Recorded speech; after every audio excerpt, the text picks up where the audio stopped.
Hermanos, que el Señor les bendiga en esta mañana. Les saludo una vez más su hermano Edgar Lagos para invitarles a compartir una clase más de escuela dominical. En esta mañana vamos a estudiar la clase titulada Jesús revela su divinidad, y es una clase muy maravillosa, muy instructiva, de la cual debemos de sacar beneficio. Quiero que incline su rostro y oremos para pedir la dirección del Señor, que sea Él guiándonos en esta mañana. Padre que estás en gloria, te adoramos, bendecimos tu nombre, te damos gracias, Señor, por este momento, por un día más que nos regalas, Padre, para acercarnos al trono de tu gracia, Señor, y poder, Señor, traer una clase más, poder aprender de tu palabra, Señor. Pedimos, Señor, que en este momento en que todos mis hermanos y amigos que nos están escuchando a través de estos medios, Señor, se conecten, Señor, seas tú tocando sus corazones, llenando sus vidas, Señor, con esta palabra. Que no sea yo, Señor, sino un vaso útil en tus manos. Que no sean mis palabras, sino las palabras de tu Santo Espíritu puestas en mi boca. Padre, bendice a aquellos que todavía no han conocido a Cristo y que a través de esta lección puedan conocerlo, Señor. Te lo pido en el nombre del Padre, del Hijo y del Espíritu Santo. Amén y amén. Como le dije, en esta mañana vamos a estudiar la lección titulada Jesús revela su divinidad, y está basada en el capítulo 8 y capítulo 9 del Evangelio de Marcos. Y el versículo que encierra el contexto de toda la clase se encuentra en el capítulo 8, versículo 29 del Evangelio de Marcos, y dice: Entonces él les dijo: ¿Y vosotros quién dices que sois? Respondiendo Pedro le dijo: Tú eres el Cristo. Es importante que nosotros conozcamos que en este relato que Marco nos presenta, ya Jesús se acercaba, amado hermano, rápidamente a su fin, y le quedaba mucho por enseñarle a sus discípulos. Para estos discípulos, ¿verdad? Para ellos llegaba el momento de aprender que Jesús estaba construyendo una iglesia, es decir, una asamblea de personas que lo confesaran a él como el Mesías. Entonces, en estos pasajes del capítulo 8 vamos a mirar, hermanos, que ahí nos presentan una de las revelaciones más dramáticas que se hayan hecho a lo largo de la historia. También, hermanos, estos versículos encierran una de las preguntas más exigentes que se hayan formulado en la vida. Y la respuesta a esa pregunta determina el destino eterno de uno y requiere una sola respuesta. ¿Cuál es la respuesta? Tú eres el Cristo. En esta mañana le vamos a decir al Señor: tú eres el Cristo. Hermano, esta era una confesión profunda, una confesión suprema, y surge de una convicción personal. Es decir, que es el tipo de confesión que salva el alma. Es la confesión que pone el fundamento de la iglesia. La vida misma, hermano, del hombre y la supervivencia de su alma y de la iglesia como un todo descansan en esta convicción simple pero profunda. Hermano, en la convicción que revela que Él es el Cristo, el Mesías, el ungido de Dios, el Hijo de Dios, el mismo ser de la misma sustancia, uno con el Padre. Es decir, esa convicción, ese relato que nos da Marcos ahí, hermano, esa proclamación que nos dice ahí, encierra todo lo que yo le acabo de decir. Él es la fuente, el Dios viviente. O sea, cuando la Biblia nos habla del Dios viviente, está hablando de la fuente del ser y de la misma sustancia, uno con el Padre. Jesús es uno con el Padre. El Dios viviente, cuando habla del Dios viviente, está hablando, en otras palabras, que Él es la fuente del ser y de la vida, el poseedor de la fuente y el poder de la vida en sí mismo. Hermano, esa es la confesión que nosotros también hemos hecho acerca de nuestro Señor y Salvador Jesucristo. Hemos dicho: tú eres el Cristo, tú eres el Mesías, tú eres el ungido de Dios, tú eres el Dios, el Hijo del Dios viviente. ¿Cuántos dicen amén que han dicho a esa confesión de esa manera? Ahora, yo quiero que note en primer lugar, en primer punto, la confesión que hace el apóstol Pedro. ¿Por qué el apóstol Pedro hace una confesión de ese tipo? Porque es que en aquel tiempo, y como actualmente también, tenían una identidad equivocada acerca de Jesús. Jesús les preguntó a ellos, en el versículo 27, les preguntó que qué andaba la gente diciendo acerca de él. ¿Quién dice la gente que soy yo?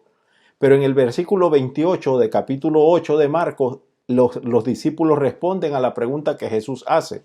Ellos respondieron, unos dicen Juan el Bautista, otros Elías, otros alguno de los profetas. Pero cuando nosotros vemos el versículo 27, allí dice que Jesús salió de Betsaida y recorrió las aldeas de Filipo, y recorriendo algunos de los caminos, hermanos, entre las aldeas, hizo la pregunta de la vida, la pregunta que determina el destino eterno del hombre. ¿Quién dicen los hombres que soy yo? Esa pregunta la tenemos que tener en mente y la respuesta más que todo. Amén. Entonces, para que nosotros podamos entender aquella identidad equivocada que la gente tenía de Jesús, tenemos que observar la cultura que se practicaba en la ciudad de Cesarea de Filipo. Ahora, yo quiero que note que esta ciudad tenía, hermano, una rica historia religiosa. Alguna vez esa ciudad de Cesarea de Filipo había sido el centro de la adoración al dios Baal. ¿Cuántos recuerdan ese dios? Era un dios pagano. Y había tenido al menos 14 templos alrededor de la ciudad. Imagínense cuán idólatra era esa ciudad. Y al comienzo de la historia de la ciudad, hermano, esa ciudad se identificó de tal manera con su dios que se le llamó con el mismo nombre del dios al cual más adoraban, que se llamaba Panías, que era un dios griego. Entonces, una de las estructuras más hermosas en esa ciudad era el templo que resplandecía por el mármol blanco que estaba construido para la adoración del César. Hermanos, era una ciudad muy dada a la idolatría. Y anteriormente la historia nos enseña que Herodes el Grande había construido, hermano, el templo en honor al César, porque César le había otorgado otro país a Herodes para gobernar. En respuesta a él le construyó esa ciudad y le llamó su nombre. Pero fue el hijo de Herodes, porque Herodes el Grande tenía este hijo llamado Filipo. Entonces, el hijo de Herodes, Filipo, fue el que adornó el templo con la magnificencia que le había dado fama mundial. ¿Ves? Ahora, también fue Filipo, el hijo de Herodes, quien cambió el nombre de la ciudad que se llamaba, le dije, Panía, y le nombró Cesarea. Cuando usted lea Cesarea, esa palabra en la Biblia quiere decir adoración al César, la ciudad del César. Entonces le cambió el nombre a Cesarea, pero también le agregó el propio nombre de él a la ciudad. Así es que la ciudad se llama ahora Cesarea de Filipo. ¿Se da cuenta? Ahora, la ciudad proclamaba, hermano, a los cuatro vientos la adoración al César y a los otros dioses que ellos adoraban. Y que eran dioses que los elegían al azar. O sea, cada quien tenía su dios, pero adoraban al César. Entonces, lo que quiero que entienda es que adoraban a todos los falsos dioses, menos al verdadero Dios viviente. Entonces, le narro esto para que se dé cuenta que fue con este trasfondo dramático y terrible que Jesús formuló la precisa pregunta y le dijo a sus discípulos, ¿y vosotros quién decís que sois?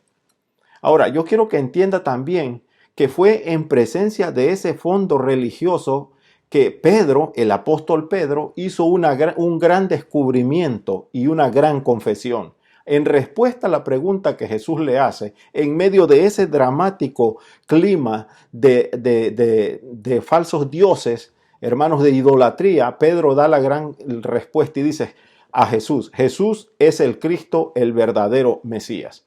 Pedro hace una gran confesión. Ahora, note que Pedro responde de esta manera porque la confesión que estaban haciendo los hombres minimizaba a Jesús. Entonces, la mayoría de los hombres solamente veían en Jesús un gran hombre, un hombre tenido en gran estima y respeto. Se lo consideraba uno de los hombres más grandes, pero note algo importante, hermano. O era un hombre más grande, un hombre en gran estima y de gran respeto, pero yo quiero que note algo. Un asunto crucial. Esas profesiones de fe no solamente fallaban a la verdad, sino que eran peligrosas, porque solamente contenían medias verdades y la gente era engañada y desviada por esas falsas confesiones. Aleluya. ¿Por qué? Porque dice la Biblia que algunos decían que Jesús era Juan el Bautista. Usted lo ha leído. Afirmaban que Jesús era un gran hombre, que tenía un gran espíritu de justicia, un espíritu dispuesto al martirio por amor a su fe. Eso era lo que Herodes dijo en su momento y otras personas también pensaban. Ahora, note que cuando Herodes oyó, la Biblia lo relata, que cuando Herodes oyó de las maravillosas obras de Jesús, él pensó, o bien había revivido Juan el Bautista, o bien su espíritu moraba en el hombre llamado Jesús. Ahora, la gente común también veía alguna similitud entre Juan y Jesús. Ambos hacían, la gente pensaba, estos dos hombres hacen lo que Dios los ha mandado a hacer. ¿Ves? Ambos hacen una gran obra de Dios. ¿Ves? Ambos eran divinamente escogidos y dotados por Dios. Y ambas personas proclamaban el reino de Dios preparando a la gente para dicho reino. Era lo que la gente pensaba. Por eso cuando algunos miraban a Jesús y a su ministerio, no pensaban que Jesús fuese el Mesías mismo, sino el anunciado antecesor del Mesías. Porque lo que esta gente en su época pensaban estaba escrito en la Biblia, pero entendido de una manera equivocada. Malaquías 4:5 dice, he aquí yo os envío el profeta Elías antes que venga el día de Jehová grande y terrible. Fijándonos en ese texto, era donde los escribas y la gente de la época de Jesús, en la que narra esta historia, estaban creyendo este texto de una manera equivocada.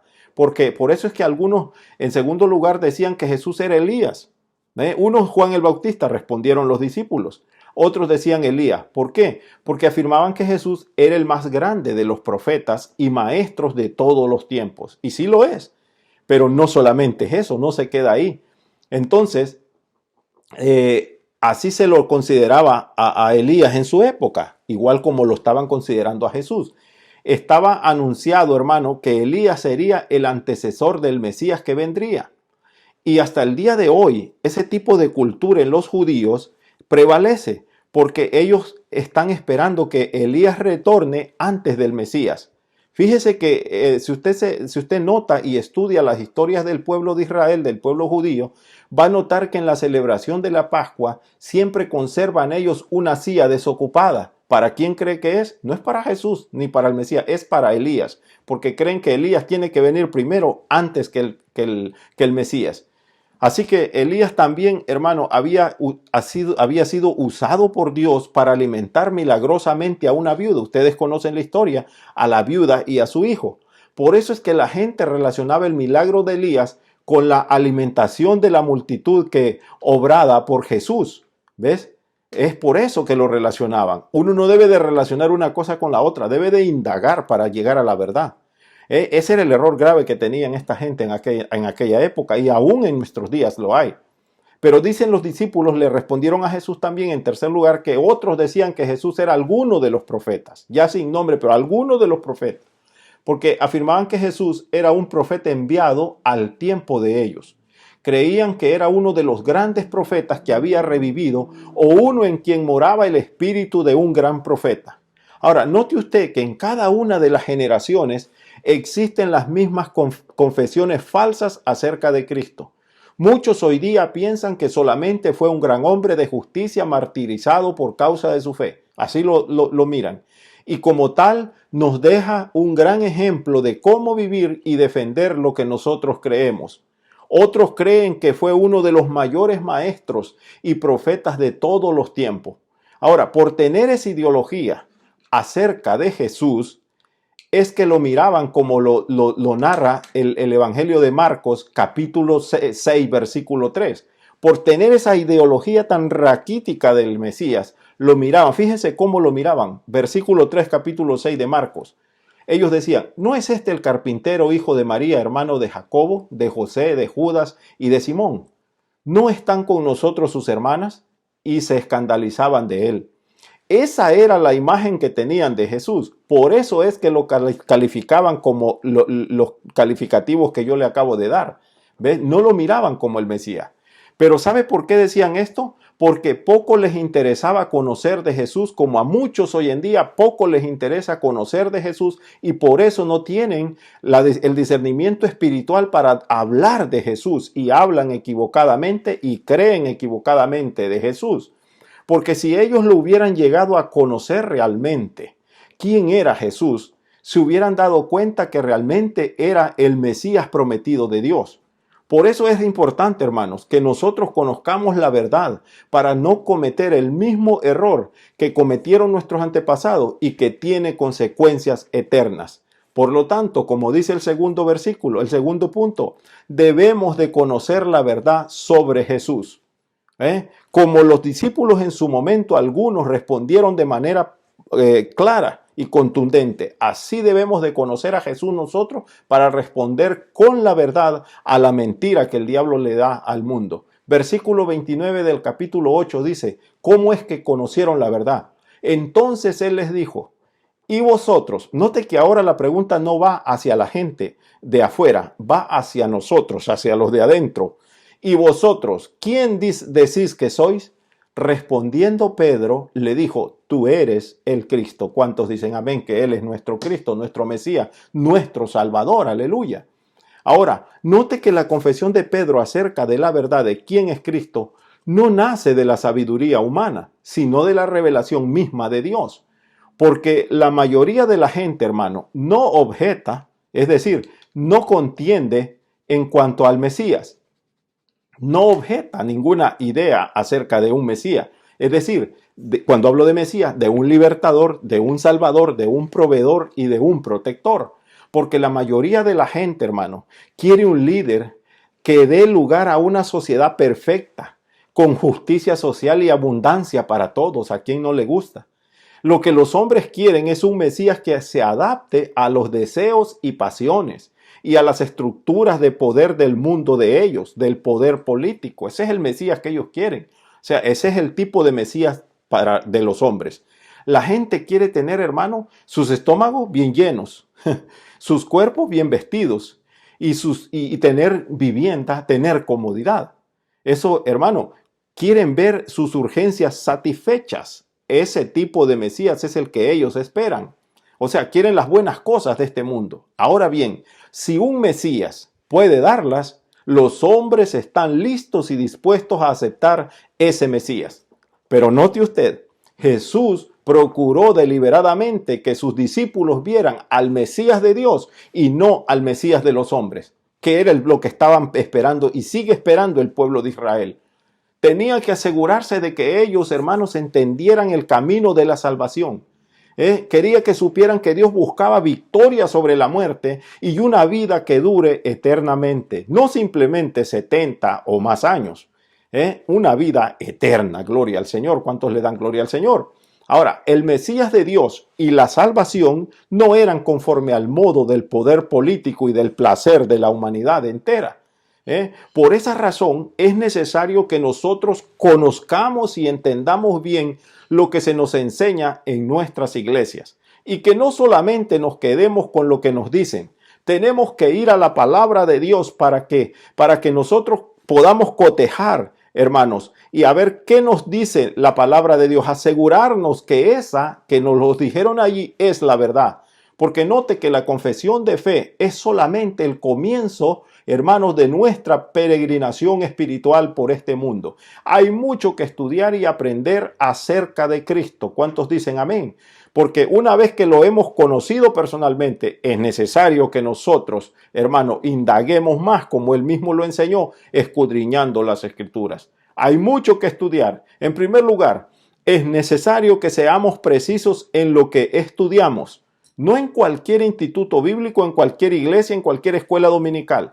Tenemos que ser precisos en lo que estudiamos. Debemos asegurarnos de aprender la verdad y no el error. Jesús lo ordenó y dice la palabra de Dios, Marcos 8:15, y él les mandó diciendo, mirad, guardaos de la levadura de los fariseos y de la levadura de Herodes. Hermano, eso quiere decir que Jesús manda que no escuchemos las mentiras del mundo y que no nosotros tampoco nos llenemos de mentiras de la que el diablo le da al mundo. No podemos nosotros traerlo del mundo adentro de la iglesia. No, tenemos que llevarlo de la iglesia al mundo, porque lo que va a transformar al mundo es lo que está dentro de la iglesia. Si Cristo está dentro de la iglesia, llevémoslo afuera para que transforme el mundo. Tengan cuidado con la levadura de los fariseos. Hermano, Jesús no lo dice, no escuchen las mentiras del mundo. Y muchas veces esas mentiras entran a nuestras iglesias. pero también debemos de ser precisos en lo que compartimos, como lo que yo estoy haciendo en esta hora. Debemos de ser precisos, debemos asegurarnos de estar compartiendo la verdad de la palabra de Dios y no ideologías, teorías humanas. Para esto necesitamos tiempo para estudiar y crecer antes de comenzar ¿a qué? A comunicar, a compartir la verdad que nosotros hemos conocido.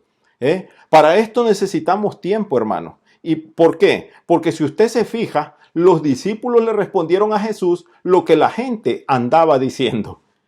Los mismos discípulos de Jesús decían, no, pues la gente dice que tú eres un profeta. No estaban tan claros como Jesús quería que estuvieran, gloria al Señor. Bendito sea el nombre de Dios, pero la intención de Dios es que seamos libres de las garras de la mentira y solamente la verdad es la que nos puede hacer libres a nosotros. ¿Cuántos le dan gloria al Señor? Note lo que los discípulos dijeron y la gente andaba repartiendo todos los pensamientos que escuchaban en sus conversaciones. Eran conversaciones nada más. Gloria al Señor. Así que probablemente era información recogida en las conversaciones que ellos tenían en sus reuniones para escuchar a Jesús y habían presenciado sus milagros. Perdón. Un hombre, hermano, como Jesús, era un hombre que creaba una agitación. Así que era de esperar que hubieran rumores y especulaciones. Pero Jesús quería saber, hermano, quién pensaban ellos que él era. Jesús quería asegurarse de que los discípulos supieran quién realmente era Jesús. Aleluya. Pedro le respondió haciendo una proclamación de fe. Tú eres el Cristo. ¿Cuántos han dicho tú eres el Cristo? Gloria al Señor. Espero que muchos digan amén. Fíjese bien que en aquellos tiempos algunos entendían, hermano, este término de Cristo como un título político. Y les voy a explicar por qué. Quiero que aprenda. La palabra Cristo está en griego y significa Mesías en el idioma hebreo. ¿Me expliqué? Cristo en griego, Mesías en hebreo. Entonces, esto quería decir que el Mesías para ellos significaba alguien que libertaría al pueblo judío del sometimiento a los romanos. Y de esta manera se renovaría su esperanza en Dios. Entonces Jesús, mire la advertencia, Jesús advierte a sus discípulos, hermano, advierte a sus discípulos que no revelaran esa verdad que ellos habían mencionado de que Él era el Cristo. No en aquel momento de su ministerio, versículo 30 lo dice. Ahora, probablemente le preocupaba que si la gente lo oía a Él o a alguno de sus discípulos proclamar que era el Cristo, porque Cristo, ya le dije, se significa Mesías, libertador, decidieran comenzar una rebelión contra el gobierno romano que dominaba a Israel en aquellos tiempos. Era muy peligroso para ellos eso entonces, porque los discípulos tenían la necesidad de aprender más también acerca del Mesías de Dios. Y por falta de un mayor conocimiento fue que él decidió que sus discípulos no compartieran su confesión con nadie más, no en ese momento. ¿Por qué no? Porque apenas comenzaban a aprender, hermanos, lo que realmente significaba la idea del Mesías de Dios. Ellos debían conocerle, debían de conocer la verdad y ser precisos en su predicación de la verdad antes de comenzar a compartirlo. Mire que cómo Jesús tiene cuidado y tenemos que tener cuidado. Eso es lo que debemos de aprender.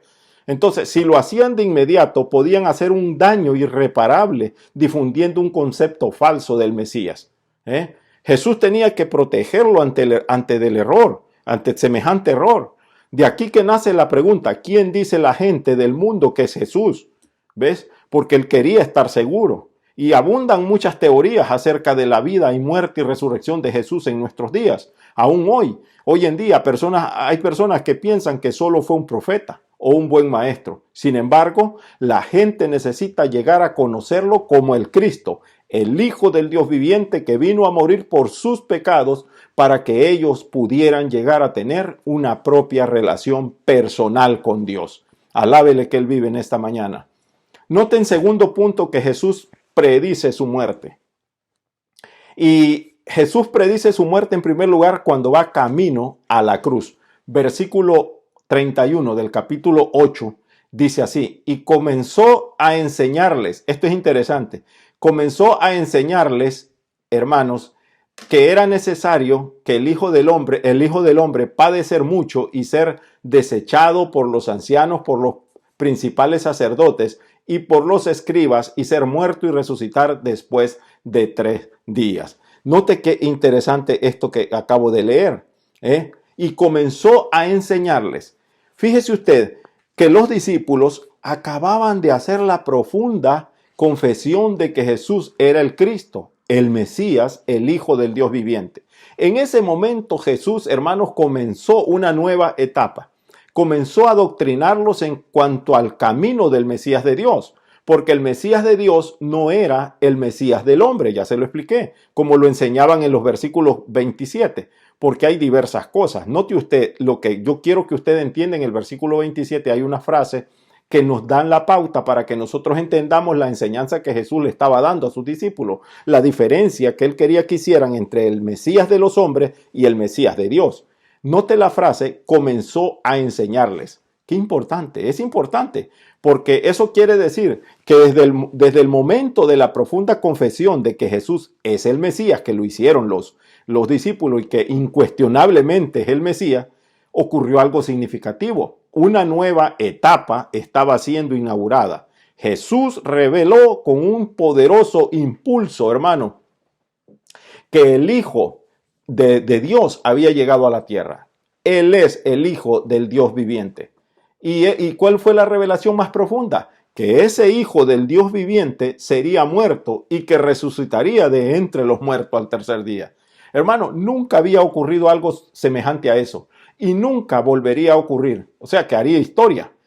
Entonces, por algún tiempo Jesús había estado hablando a sus discípulos acerca de su muerte y de su resurrección, pero los discípulos no habían entendido a cabalidad. Primero, hermanos, la idea de un Mesías sufriente difería radicalmente de la propia idea que los discípulos tenían del Mesías. Ellos también estaban buscando un libertador. Entonces, la diferencia era que ahora Jesús ya no hablaba en cuadros y símbolos, como les hablaba en parábolas. Les estaba hablando con palabras simples y directas. Él iba a tener un lugar, una nueva etapa en la revelación del plan de Dios para la humanidad. Gloria al Señor. El Hijo de Dios debía morir. Jesús lo está diciendo. Tiene que morir por los pecados del mundo para luego ser resucitado. Ahora, el plan de Dios para salvar al mundo se haría con un Mesías sufriente, no con un Mesías conquistador. A eso quiero que usted entienda. El mundo quiere un Mesías conquistador. Dios no es ese el plan. Era un Mesías sufriente. El Mesías de Dios no iba a entregar un mundo materialista a las manos de los seguidores, de sus seguidores. En cambio, moriría y su muerte, hermano, inauguraría el reino de Dios y permitiría que sus seguidores viviesen eternamente en la presencia misma de Dios el Padre. Note también las palabras, le era necesario padecer. Le era necesario. Hermano, eso quiere decir que por la misma naturaleza del caso, a Jesús, hermanos, le era necesario, absolutamente necesario, sufrir. Hermano, Dios es amor y lo sabemos, y el hombre es susceptible a la corrupción. De modo que Dios en su amor tuvo que proveer salvación para el hombre. Pero Dios también es justo, de manera que debía proveer salvación de tal modo que hiciera justicia. Entonces, la pena, la culpa debía ser pagada. Es decir, la pena de muerte debía ser ejecutada. Y para ello, algún hombre ideal, no cualquiera, un hombre ideal debía morir por la humanidad. De modo que la muerte ideal de ese hombre pudiera, hermano, cubrir todos los pecados de la humanidad. Y solamente había y hay un hombre ideal. ¿Cómo se llama? Jesús de Nazaret, el Hijo de Dios. Hermano, el Hijo de Dios tuvo que convertirse en hijo de hombre, en el hombre ideal. ¿Ve? Lo dice Romanos 5.1. Leamos Romanos 5.1 a ver qué nos dice acerca del hombre ideal. Justificados pues por la fe, tenemos paz para con Dios por medio de nuestro Señor y Salvador Jesucristo. Solo había un hombre ideal, Jesús, porque era preciso, hermanos, este hombre que narra Romanos 5.1, era preciso que viviera una vida perfecta, proveyendo al mundo la justicia ideal o la vida ideal, pero también era preciso que muriera proveyendo al mundo la muerte ideal. Y luego era preciso que resucitara de la muerte, proveyendo al mundo la resurrección ideal de los muertos. ¿Cuántos le dan gloria a Dios? Entonces, ahí encontramos, hermanos, realmente el propósito y el tipo de Mesías que el Padre estaba enviando. Pero también note la palabra padecer mucho. Le era necesario sufrir, padecer mucho también. Eso incluye mucho más que solamente los sufrimientos que rodean, hermano, su muerte. Con frecuencia esto se pasa por alto en las enseñanzas, pero el libro de Hebreos, capítulo 5, versículo 8, lo deja claro cuando dice, y aunque era hijo, por lo que padeció, aprendió la obediencia. Aunque era el Hijo de Dios. Sin embargo, no se ve, hermano, en este caso no se ve el tema central hasta que uno no reconoce la verdadera razón y significado de la palabra hijo. Ahí encontramos el tema central cuando vemos la palabra hijo, es decir, la deidad de Jesús, porque es el Hijo de Dios, porque Jesús es el Hijo del Dios viviente, que dejó la presencia misma de Dios, dejó el cielo con toda su majestad, hermano, con todo su esplendor, con toda su gloria, con toda su adoración y alabanza y honor. Él es el Hijo del cielo, pero se convirtió en hijo de una mujer por amor a la humanidad. Entonces, le correspondía estar en el cielo, pero estaba presente en la tierra. Gobernaba en el cielo perfecto, incorruptible, pero ahora era un siervo en este mundo imperfecto y corruptible. Note lo que hace nuestro Dios. Sufría a través de cada momento y a través de cada experiencia. Cada experiencia extraía poder de él. ¿Por qué? Porque ante su rostro siempre tenía la verdad y la gloria del cielo, pero también el pecado y la corrupción que llevó consigo de la tierra, gloria a Dios. A nosotros nos resulta clara la predicción de Jesús respecto a su resurrección, hermano, porque se nos ha revelado sus resultados a través del Espíritu Santo de la palabra. Es decir, los hemos visto, pero a los discípulos, hermanos, nunca les resultó claro. ¿Por qué? Porque muy sencillamente sería una experiencia nueva para ellos. Jamás nadie había resucitado de los muertos. No existía una persona que no iba a volver a morir después de haber resucitado. Nunca antes había ocurrido. Era algo sin precedentes. Tal vez los discípulos creían algo como Marta. ¿Se acuerdan de Marta? De que habría una futura resurrección para todos los hombres. Hermano, esa creencia era una expresión de la esperanza que habría una futura resurrección de los hombres, de la esperanza de seguir existiendo de alguna manera. Pero esa era una creencia fácil de sostener. Pero pensar en una resurrección inmediata, no a largo plazo. Yo muero hoy, pero a los 3 días voy a resucitar. Pensar en esa resurrección inmediata, hermano. Pensar que una persona se levanta de la muerte es difícil. Piensa en ello y es muy difícil. Entonces, la idea del Mesías muriendo y resucitando de los muertos era prácticamente inimaginable para quienes no habían sido instruidos en la verdad de la palabra de Dios. Ahora, no se sabe exactamente lo que los discípulos creyeron que Jesús quiso decir cuando habló de resucitar, pero el hecho de no entenderlo plenamente queda demostrado por el abstenimiento de sus espíritus, hermanos, cuando Jesús fue muerto. ¿Se acuerdan de Pedro que hasta lo negó? Lloraron, se echaron sobre sus ropas, rasgaron sus vestidos, sufrieron, se alejaron por la persecución, sintieron la separación de su Mesías. Pero aparentemente algunos de los seguidores captaban más que otros el significado de una verdadera resurrección corporal. Y cuando analizamos los versículos 32 y 33, nos damos cuenta que Jesús doctrinó literalmente a sus discípulos con el hecho y significado de su muerte. Él habló tanto del asunto que causó una impresión en los apóstoles, a tal punto que Pedro confrontó a Cristo en su momento, ¿se acuerdan? Y Pedro estaba presionando a Jesús a seguir sus propios esquemas humanos en vez del camino de Dios, en vez del plan por el cual el Padre lo había enviado. Gloria al Señor. Note usted este asunto. Habló tanto de ello el Señor que Pedro lo confronta. Y Pedro estaba presionando a Jesús. Lo presionó de tal modo. Y de esa manera estaba tentando a Jesús con el mismo compromiso usado por Satanás para tentar a Jesús allá en el desierto. Si ustedes recuerdan la historia, Mateo 4.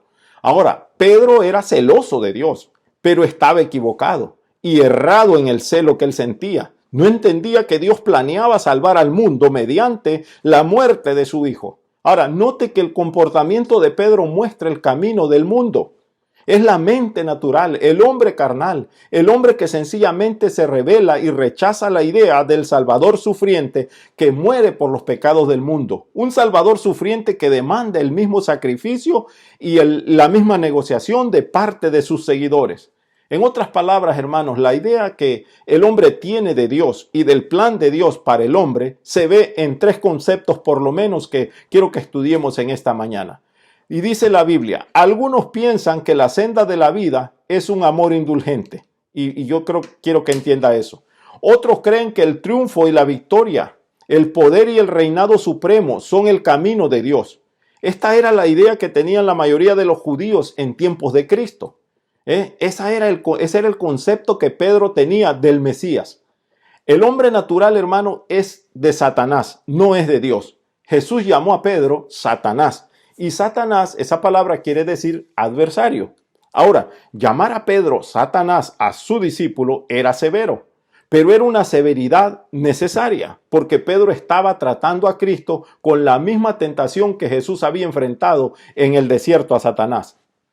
Por eso lo llama adversario. Esto era lo que Pedro estaba haciendo y diciendo, se estaba oponiendo, note usted, al plan de Dios para la vida. Es decir, Pedro estaba oponiéndose a la salvación del mundo, ¿ves? Y no quería que la salvación viniera mediante la muerte del Hijo de Dios. Es decir, estaba afirmando ser más sabio que Dios. Ahora, note que Jesús se volvió abruptamente a Pedro, de manera repentina a Pedro, antes que se pudiera decir otra cosa, deteniéndolo en su camino. No puedes continuar en esto, gloria a su nombre. Y acusó a Pedro de ser Satanás, de estar bajo la autoridad, bajo la influencia de Satanás, de hablar por Satanás, que Satanás estaba hablando a través de Pedro, en otras palabras. O sea, se había vuelto como Satanás, como un adversario del plan de Dios para con su Hijo y para la salvación del mundo. Qué tremendo, y era el apóstol Pedro.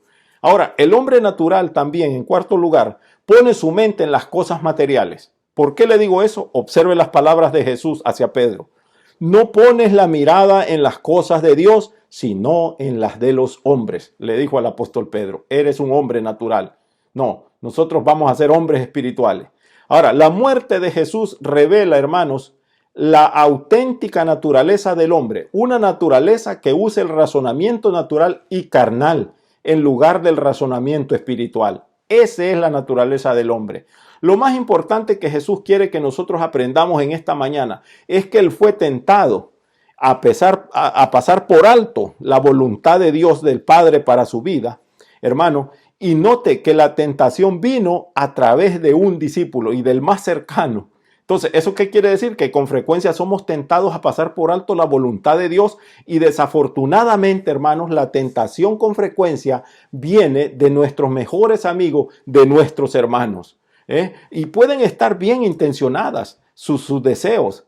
Querrán librarnos de algún difícil sendero de la vida, de los problemas, del dolor y de las pruebas. Sin embargo, la sugerencia de ellos de pasar por alto el sacrificio de Cristo en la cruz no es de Dios, es de Satanás. Pero fíjese cómo culmina esta historia de Pedro con Jesús, y es lo más precioso. Note usted que Pedro no se molestó en gran manera por la reprensión que Jesús le hizo. Note cómo Pedro reaccionó en la primera carta que él escribe, capítulo 1, versículos 3 y 4. Pedro dice, bendito el Dios y Padre de nuestro Señor Jesucristo, que según su grande misericordia nos hizo renacer para una esperanza viva por la resurrección de Jesucristo de los muertos, para una herencia incorruptible, incontaminada e inmarcesible, reservada en los cielos para nosotros. Gloria al Señor. ¿Para quién está reservada? Para nosotros. Así que Jesús, después de darle esa charla y de esa instrucción y de esa reprensión al apóstol Pedro, nos dice, toma tu cruz, tu propia cruz. Versículo 34. Y llamando a la gente y a sus discípulos, les dijo, si alguno quiere venir en pos de mí, niéguese a sí mismo, tome su cruz y sígame. Qué preciosas palabras, no son fáciles. Jesús le dijo a esta gente y les habló a todos, tanto a la gente como a sus discípulos. Ahora, note que Jesús había llamado a la gente y a sus discípulos. Algo interesante. Lo que estaba diciendo ahora era una advertencia a toda la multitud, a todo el mundo. Pero Jesús fue muy puntual. En lo que él enseñaba. Él enseña que hay una vida de autoindulgencia y una vida de autonegación. ¿Ves? La persona tiene que elegir entre amar y el confort, o la comodidad, o la entrega y la disciplina. Amar las riquezas y propiedades y trabajar y tener compasión. Amar el reconocimiento, la fama, o la humildad y el sacrificio. Amar el placer y las sensaciones, o la justicia y el autocontrol. La pregunta es, ¿cómo hace la persona para hacer la decisión correcta? Jesús dijo 4 cosas por lo menos para que nosotros aprendamos a hacer la decisión correcta. En primer lugar, es preciso que la persona esté dispuesta a seguirlo, que se niegue a sí mismo, que tome su cruz y que siga a Cristo. No se olvide de esas 4 cosas, aleluya. Dispuesto a seguirlo, negarse a sí mismo, tomar su cruz y volverse a seguir a Cristo. Gloria a su nombre. En otras palabras, la persona tiene que estar dispuesta, es decir, la persona tiene que anhelar, Ahora, tiene que desear tener ese propósito. Ahora, note que esto se trata de una decisión deliberada, una elección deliberada, o sea, una resolución propia de seguir a Cristo. Si la persona realmente quiere, deliberadamente escoge seguir a Cristo, entonces tiene que hacer las cosas que yo acabo de mencionar, las 4 cosas, ¿ves? Ahora, la elección es voluntaria, hermanos. La persona no es obligada en ninguna dirección a seguir o tomar la cruz y seguir a Cristo, negarse a sí mismo. No, es opcional, es decisión propia, libre albedrío. ¿Ves? Entonces, el individuo que quiere y escoge, por eso el individuo quien tiene que actuar y hacer lo que Cristo pide, porque él ha escogido hacer esas 4 cosas, seguir a Cristo. Entonces, este tipo de actitud es la que Jesús llama negarse, abandonar, rechazar. Y eso significa, hermano, eso quiere decir o significa sencillamente decir no. Pero note que no es un no muy fácil o un no a alguna conducta o alguna cosa. Es decirle no al ego propio de la persona. La persona tiene que negarse a sí misma. Significa más que una negativa de renunciar a algo, de prescindir de algo. Eso no es. Significa que debemos actuar positivamente, decir sí a Cristo y no al ego de nosotros. Ahora, note usted que esto significa dejar reinar y gobernar a Cristo en el corazón y la vida de uno. O sea, dejar que Cristo haga completamente su voluntad y no la nuestra. Por supuesto, cuando la persona permite que Cristo gobierne su vida, Él se ocupa de toda su conducta, tanto negativa como positiva. Eso quiere decir que la persona entra en una nueva condición o en un nuevo estado. Significa que comienza de una vez a negarse a sí mismo. Ahora, luego Jesús introduce el tema de la vida, de salvar la vida versus perder la vida. ¿Lo han leído? Jesús hizo una afirmación muy sorprendente. Si una persona, dijo Jesús, quiere salvar su vida, tiene que perderla. Y hay que entender estas frases. ¿Qué quiso decir? Bueno, la respuesta se encuentra en 2 frases. La primera frase dice, por causa de mí. O sea, la salva por causa de mí. Todo el que pierda su vida por causa de mí, la salvará. Eso quiere decir que la persona que abandona esta vida, que sacrifica y renuncia a todo lo que es y tiene por Cristo, esa persona salva su vida. Pero la persona que guarda su vida, es decir, lo que tiene y procura tener más y más en esta vida, perderá su vida de manera completa y eterna. Ahora, la segunda frase, rápidamente, la segunda frase es, y del evangelio, o sea, por causa del evangelio, por causa de Cristo y por causa del evangelio.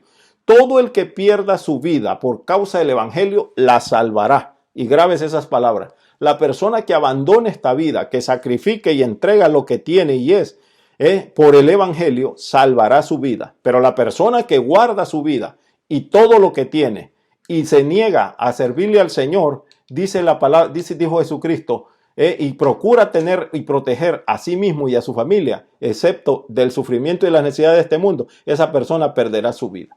No puede. Luego el Señor Jesús pasa, hermanos, a hablar del tema de la vida. Ahora introduciendo el tema de la muerte, vida versus muerte, Marcos 9:1. También les dijo, de cierto os digo que hay algunos de los que están aquí, ay Señor, que no gustarán la muerte hasta que hayan visto el reino de Dios venido con poder. Wow, son fuertes esas palabras. Hermano, aquí el Señor está hablando de gustar. Oiga bien, gustar la muerte versus ver el reino de Dios. A nadie le gusta la muerte, ¿verdad que no? Quiero dejar claro en esto, hermano. Esta no es una referencia a la segunda venida del Señor. No, cuando habla ahí del reino de Dios. Los discípulos murieron antes del retorno de Jesús y ustedes lo saben.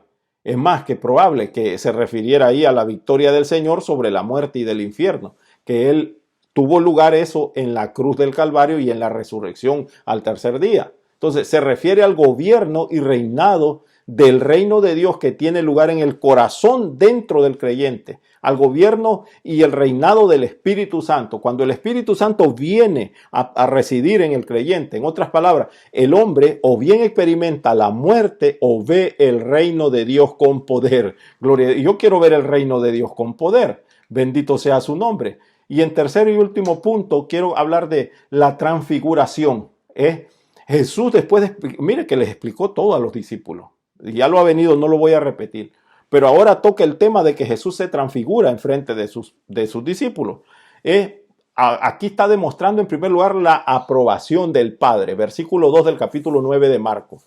6 días después Jesús tomó a Pedro, a Jacobo y a Juan y los llevó aparte, solos, a un monte alto y se transfiguró delante de ellos.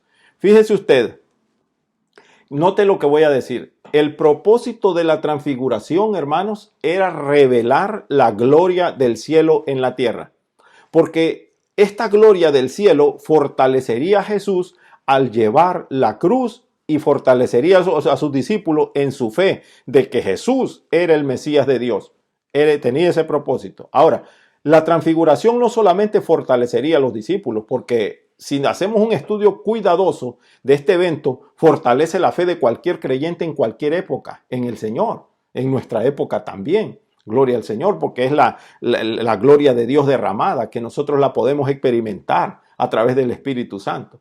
Y una fe fortalecida, amado hermano, capacitará al creyente a llevar la cruz de su propio llamado, la que Dios nos ha dado. Ahora bien, note que solo llevó a 3 discípulos, probablemente porque Pedro, Jacobo y Juan formaban un círculo íntimo alrededor de Jesús. Él les llevó, hermano, les reveló más a estos 3 hombres que a los otros discípulos, porque ellos lo acompañaron cuando, ¿se acuerdan? Cuando levantó a la hija de Jairo, cuando estuvo en el huerto del Getsemaní y aquí en el monte de la transfiguración. Ahora, ¿por qué fueron escogidos estos 3 para recibir estas revelaciones adicionales? Bueno, hay algunas razones importantes que he encontrado en la Biblia y una de ellas era que cada uno era escogido para un rol muy especial en el liderazgo y ministerio que iban a realizar. Ahora, los discípulos todavía no eran conscientes de ello, pero después se iban a dar cuenta que ocuparían posiciones únicas. Ahora, note 3 cosas muy interesantes respecto a cada uno de estos 3 hombres que llamó el Señor allá al monte de la transfiguración. Número 1, Pedro sería el líder de la joven iglesia, ¿se acuerdan? El que abriría la puerta del evangelio, tanto a los judíos como a los gentiles después del Pentecostés. Ahora, el otro discípulo que estuvo en el monte de la transfiguración se llama Jacobo, y Jacobo sería la cabeza de la primera iglesia que estaba en Jerusalén, que tendría su asiento allá en la misma capital del pueblo de Israel, Jerusalén. Y el otro, en tercer lugar, estaba Juan. Y Juan recibiría el Apocalipsis, con el cual, hermanos, se cierran las escrituras. Así que era interesante el momento en que Jesús se transfiguró. En ese momento, hermano, era preciosísimo que estos recibieran la revelación. Pero hay un evento importante. En ese momento en que Jesús se transfigura, aparecen Moisés y Elías. Y muchos confunden estos temas de que Moisés es el olivo, un montón de historias, ¿verdad? Pero la realidad de las cosas es que la Biblia nos enseña que la aparición de Moisés y Elías tenía un propósito. Y la pregunta es, ¿por qué aparecieron? Hay muchas discusiones acerca de esto, como le digo, pero cuando analizamos lo que el texto bíblico nos dice, nos damos cuenta que hay 2 respuestas absolutas a este tema. Observe que Jesús recibe la visita de 2 santos del cielo, Moisés, el gran dador de la ley, y Elías, el gran profeta. Ahora, esto ocurre en primer lugar, amado hermano, porque Dios quería Jesús tenía la necesidad de ser fortalecido en primer lugar para soportar el peso y la presión de la cruz, porque de eso estaban hablando de su camino a Jerusalén con Moisés y Elías. En segundo lugar, la aparición de estos dos grandes hombres de Dios demostraba que Jesús era el verdadero Mesías, el Hijo de Dios, el que es superior a la ley y a los profetas. Por eso vino Elías y Moisés y Elías, porque querían dejar claro que Jesús estaba por encima de esas dos cosas, de la ley y de los profetas. Gloria al Señor. Porque Moisés representaba la ley, a él le dieron las tablas de la ley. Y Elías era considerado el mayor de los profetas, representaba entonces precisamente a los profetas. Y ambos estaban honrando y ministrando a Jesús, gloria a su nombre. Aleluya. Simbólicamente estaban diciendo que la ley y los profetas hallaban su cumplimiento en Cristo Jesús.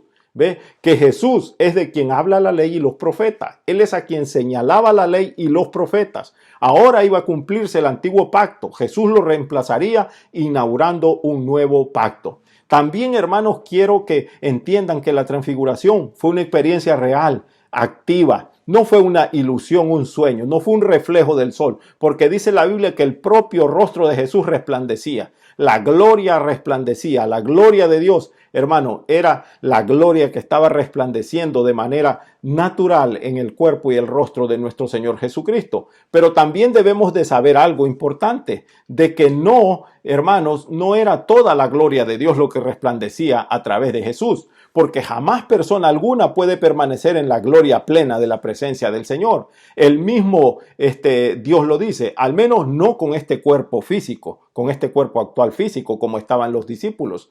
La Escritura dice, nuestro Señor Jesucristo, Rey de Reyes y Señor de Señores, el único que tiene inmortalidad, que habita en la luz inaccesible, a quien ninguno de los hombres ha visto ni puede ver, al cual sea la honra y el imperio sempiterno. Amén. La Biblia lo dice, pero los discípulos tienen preguntas en ese momento. Note usted, y con esto concluyo.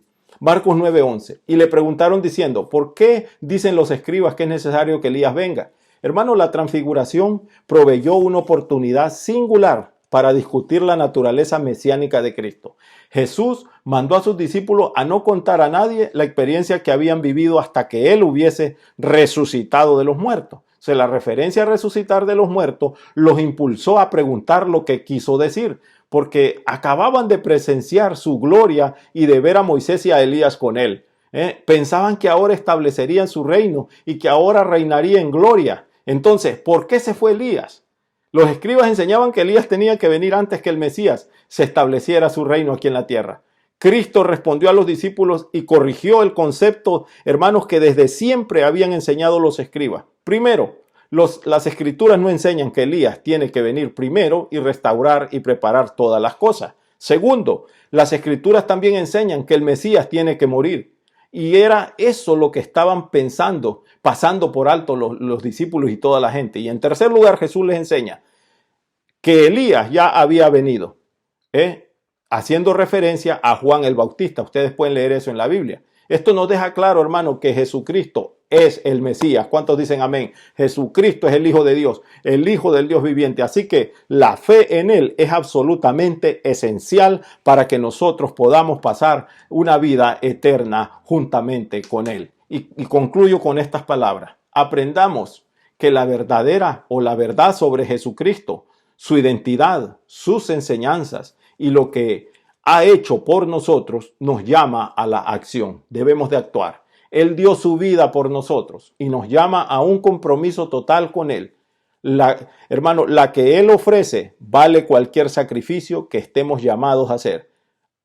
Hermano, a escuchar la voz de Dios que lo llama a una vida más profunda con Él, a una vida eterna. Diga no a usted, niéguese a usted mismo y dígale sí a Cristo. Inclina tu rostro. Padre que estás en gloria, te adoramos, bendecimos tu nombre. Te damos gracias, Señor, por este momento maravilloso que nos has regalado, Padre, esperando que esta enseñanza haya sido de bendición para aquellos que nos han escuchado, Señor, que se hayan habido enfermos, hayan sido sanados a través de esta palabra, a través de la fe en ti, Señor. Padre Santo, ayúdanos a estar dentro de la verdad, a enseñar y predicar la verdad de de tu palabra. Líbranos del error, de las mentiras del mundo, Padre, que nosotros enseñemos tu verdad. Siempre ilumínanos con tu Espíritu Santo a todo aquel que decida predicar tu palabra, Señor. Ilumínalo con tu Espíritu Santo y que no cometamos el error que cometieron muchos en el pasado, Padre, de enseñar la mentira y la falsedad. En el nombre de Jesús, Padre, te pido por todos aquellos que en esta mañana nos han visto y que han estado sufriendo por dolencias en sus cuerpos. Tú eres nuestro sanador también, Padre, y te clamo en el nombre de Jesús que sane los cuerpos de aquellos que están enfermos. Líbralos, Señor, de ese virus infernal en el nombre de Jesús, de cualquier enfermedad como se llame, porque tú nos has dado un nombre que es sobre todo nombre, ante el cual se tiene que doblar toda rodilla y los demonios huyen. Aleluya, el nombre de Jesús de Nazaret. Padre, los cubrimos con la sangre de Cristo Jesús, y a ti sea gloria y honra por los siglos de los siglos. Amén y amén. Gloria al Señor, hermanos, los dejamos y será hasta la próxima. Que Dios les bendiga.